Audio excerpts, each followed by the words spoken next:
Hey everyone, I'm Ultimate456, you're the Ultimates, and welcome to episode 5 of Let's Platinum Elden Ring. Alright, let's head on in here and see what we've got. That's weird. What is this place? Just an open cave. I see a treasure chest over there. Let's go try and open that. Well. Uh-oh. Thought you'd just help yourself to a man's personal I know that voice. Huh? You scheming little thief. The gods demand repentance. Alright, it's Patches. All of it. Wait, please. Nice. That actually went much better. White flag and all. Alright, do not attack Patches in this state. Alright, we did it. We got 2 Golden Rune 1s and Grovel for Mercy. I knew you would. You're a man of reason. True and true.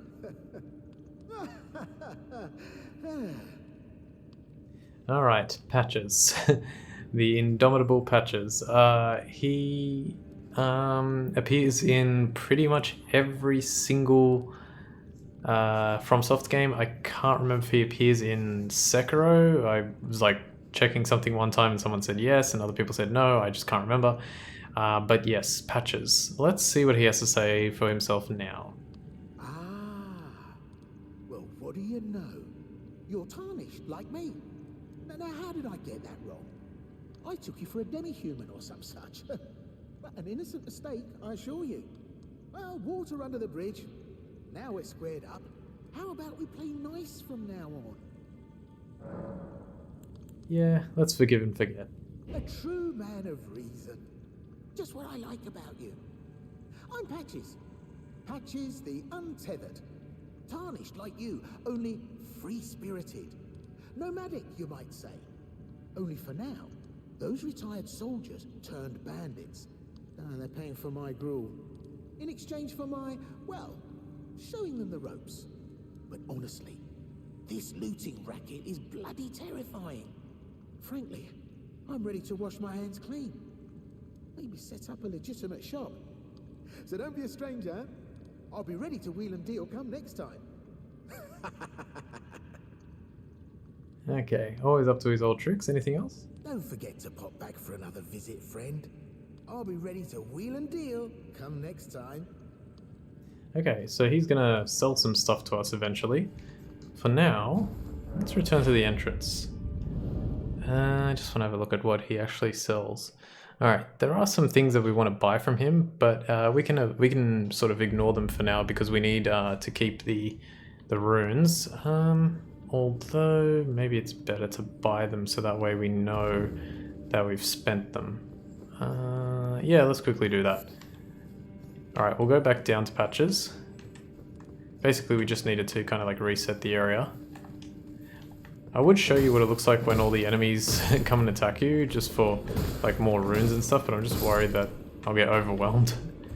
So we'll just do this normally. Oh, okay, I got poisoned. That shouldn't be too bad.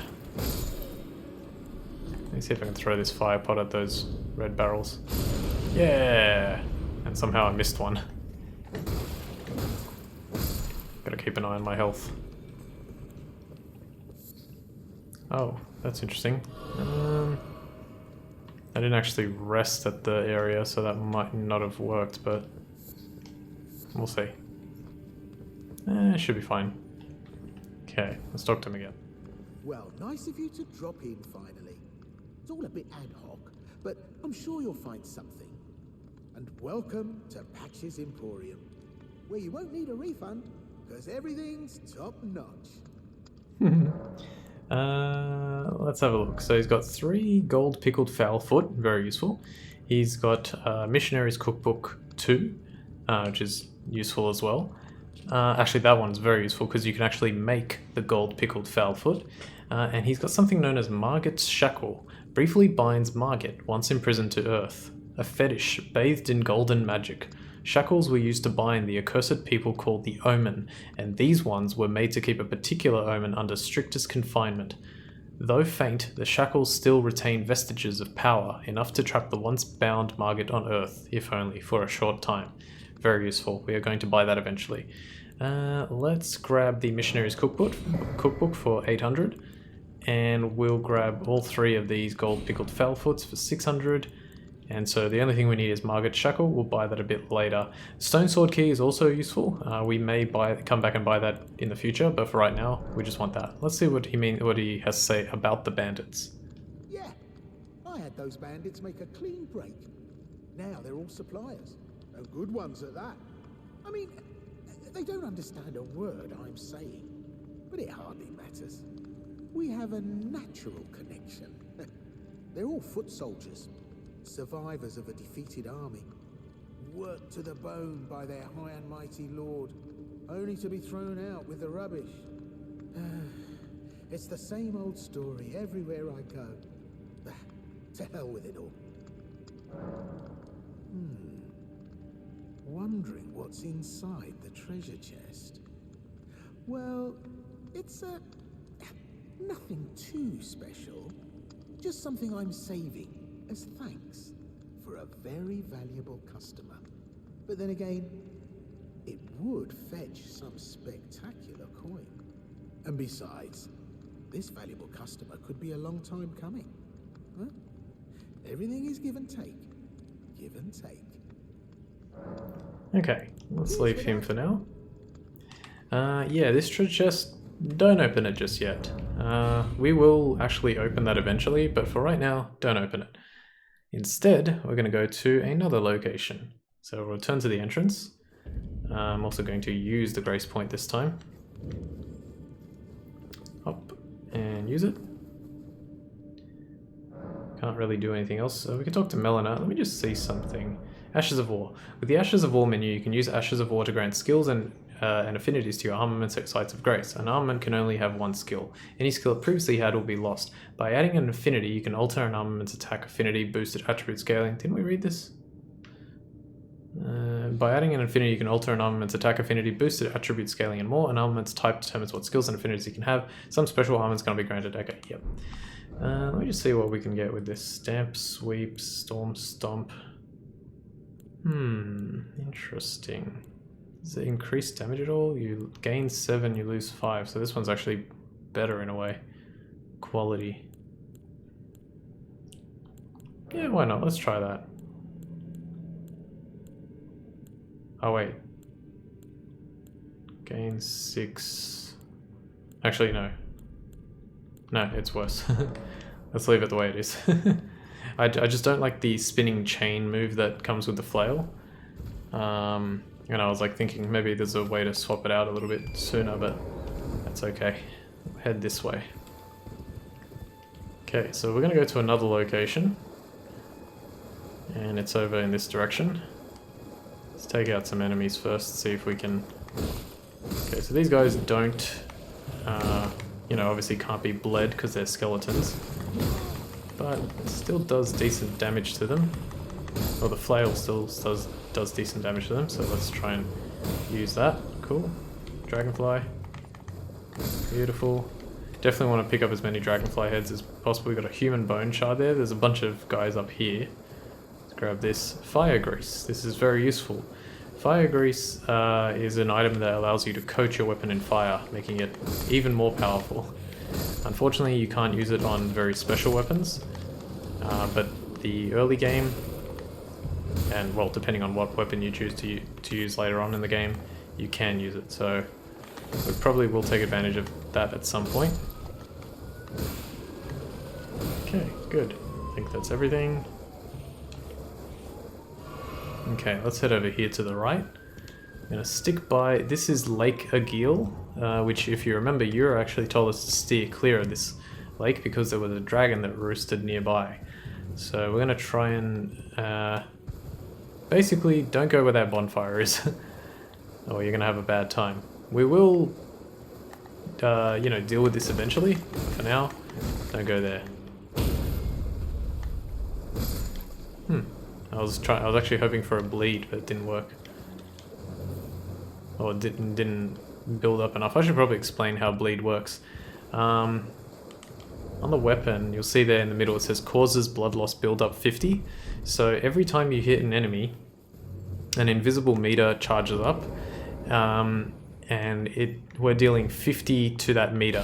When you get that meter to whatever the resistance is of the enemy, which we won't be able to see, and it passes that resistance, it causes the effect in this case, which would be bleed. In this case, it would be bleed.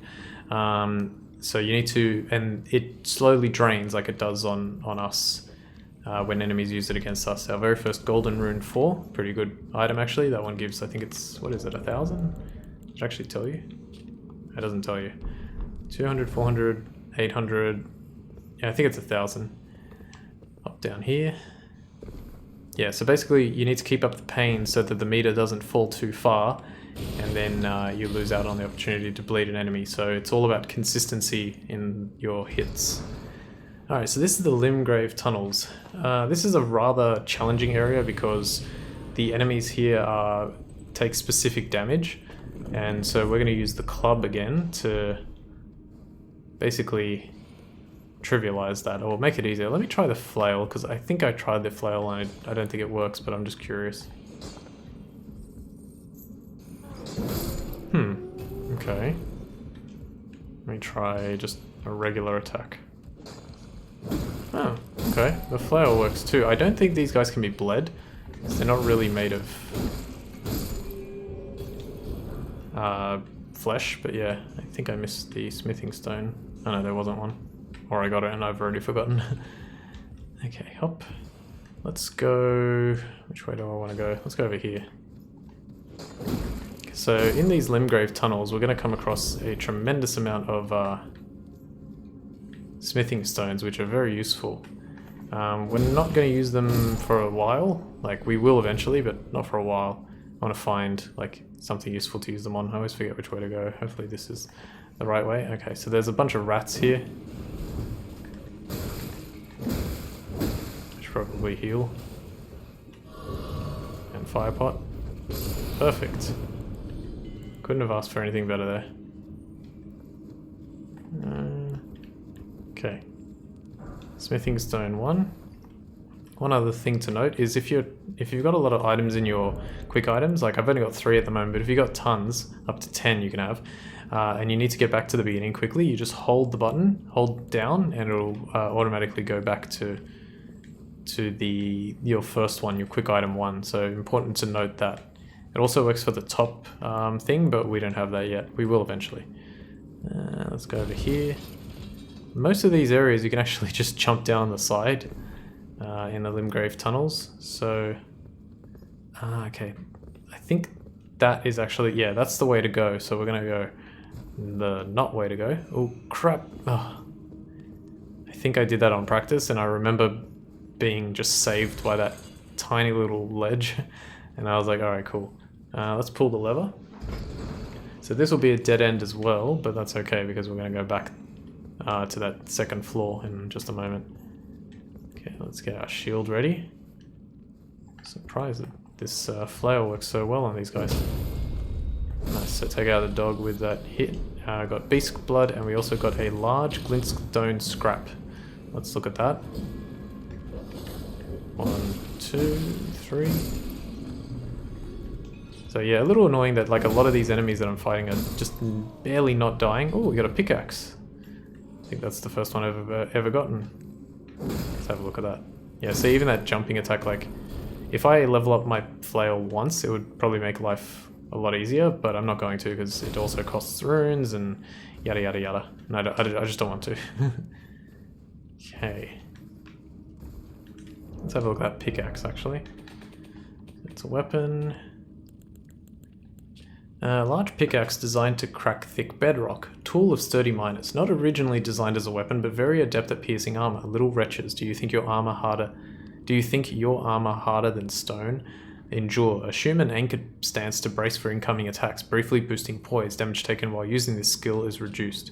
So it is a great hammer and it does pierce damage. And it requires 22 strength to wield, so we don't have that. Alright, let's go up here. Looks like we're going to have enough time to finish this off. Just get ready, get ready, get ready. I'm facing the wrong way. Let's try that again. And and roll, or just walk off. Stake of Marika, important to note that. If we die in this area, we will be revived. You can also see that in the top left-hand corner where my green stamina bar is. There is a Stake of Marika picture. Watch out for this guy. You really want to take him out fast because he's got this lantern that he holds and he can basically... Oh, I forgot to read that. He can basically use it as like a flamethrower, essentially. Yeah. And you may see that here. Okay, yeah, he's...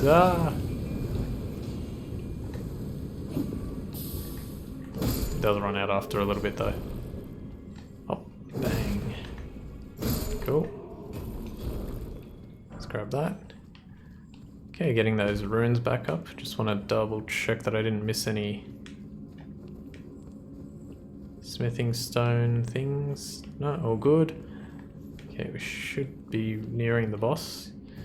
So let's have a look at that glintstone scrap and large. Break gem and use FP to produce a magic bolt. A piece of glintstone tinged with unstable magic, found in crystal tunnels. Break gem using FP to produce a magic bolt. Poor quality and thereby easily broken. A sorcerer wouldn't give it a second look. And this is exactly the same thing except it uses the word large in front of it. I suspect it just does a bit more damage than the regular one. I don't generally use those items, but yeah, it's there if you want it. Okay, let's walk off there. Same with this. This one, let's jump to it. Golden Rune 1. But down here we can find another Somber Smithing Stone 1. If I didn't explain, I don't think I did. The Somber Smithing Stone 1 is exactly the same as the regular Smithing Stone, but it affects special weapons, so that's going to come in handy eventually too. Okay, I think that's it for this area. Ah, there was one more here. This looks so much like a hidden wall, but it's not. Okay, so here we have our the next boss, or, well, the boss of this area. I am going to... I've tried this before and it didn't really work out, but I'm going to try again because I have a sort of a different way of, or another thing I can think of doing. Let's do, yeah, let's make one of those. And we got both. I'm going to use the short bow to start this fight off with because this is a Stone Digger troll, and if you remember from our note, it said that Stone Digger trolls' heads are, they bear old wounds. So if we do a little bit of damage, even just a teensy bit of damage, it will affect him. So here's what we're going to do. We're also on a heavy load, which is causing us to roll really slowly. So as soon as I get that damage off, I will remove the short bow and go back to just heater, shield, and flail. The flail is good for this one because he... do we have any more? I don't have any more smoldering butterflies, damn. The flail is good for him because he is very fleshy and therefore weak to bleed. Alright, let's go. So this... Definitely want to use the ashes. You can use other ashes if you want. I just like the lone wolf for these particular fights. Just walk a little bit forward. Okay, he's gonna roar. Okay, there we go. And now swing, swing, swing, and we knocked him down. Let's hold for R2, right on his head, and then press R1 right on his head. And we're almost there already. Ah, damn. Swing. Okay, I'm gonna heal. I'm gonna try and heal. Okay, there we go. One big jump. Yay, we did it. Alright, cool. Nice wombo combo by me. Alright, we get the Roar Medallion. So the Roar Medallion is a talisman that enhances roars and breath attacks. A bronze medallion depicting a roaring giant enhances roars and breath attacks. In ancient times, the giants were mortal enemies of the Erd Tree. Their bellowing roars desolated nature, triggered avalanches, and whipped up storms of flames. Flame. Okay, that's all we can get here, so let's return to the entrance. Alright, that fight went about as good as it could have possibly gone. Hopefully it goes that way for you guys as well. Just having a look through what we need to do next. So I've got 4,000. Where's the grace point? Ah, yeah, this is one kind of annoying thing. So pull the lever to make the the lift move. Is one annoying thing, the grace point is like down there for some reason and not up the top where it should be. But what I'm going to do, I'm going to end the episode in just a moment. I just want to check something. I think Margit's shackle was 5,000, was it not? Let's heal up. Actually, you know what? I will do this off screen. I could level up a little bit more, but that getting Margit's shackle right there is really important. So we want to grab that so we don't forget it for later. Okay, so I'm going to leave things right here. And we'll continue from here next time. For now, I want to thank you all for watching episode 5 of Let's Platinum Elden Ring. My name's Ultima456, you're the Ultimates, and I'll see you next time.